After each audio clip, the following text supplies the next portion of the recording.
ব্যতীতে এরকম দিলের ভিতরে ছিল হামেশা নবী নবী উওয়াইস করনির মুখে ছিল। বলেন সুবহানাল্লাহ সুবহানাল্লাহ সুবহানাল্লাহ।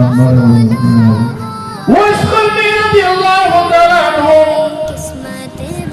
যদি আরব থেকে কেউ মানুষ আশাকে দেখতো, ওই মানুষকে রুখতো আর বলতো, ওরে বাবা রে আল্লাহর বান্দা, তুমি নি আমার নবীর দেশের মানুষ। বলেন না সুবহানাল্লাহ সুবহানাল্লাহ।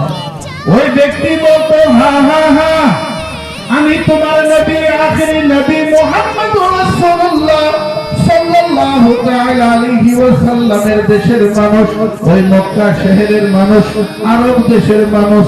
উওয়াইস করনি রাদিয়াল্লাহু তাআলা আনহু আমার নবীর প্রেমে এত পাগল দিওয়ানা ছিল, বাবারে ওই মানুষের হাতে পায়ে মাথায় চোখে কানে মুখে চুমা খাওয়া আরম্ভ করে দিত। সুবহানাল্লাহ সুবহানাল্লাহ।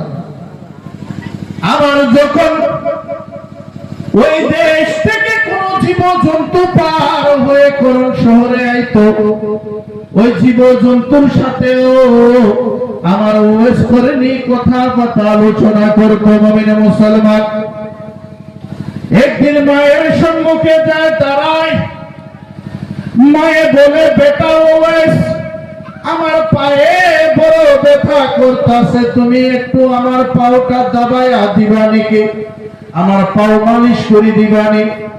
মায়ের কথা জিন্দেগি তো আমার উওয়াইস করনি রাদিয়াল্লাহু তাআলা আনহু কোনদিন ফেলাই না।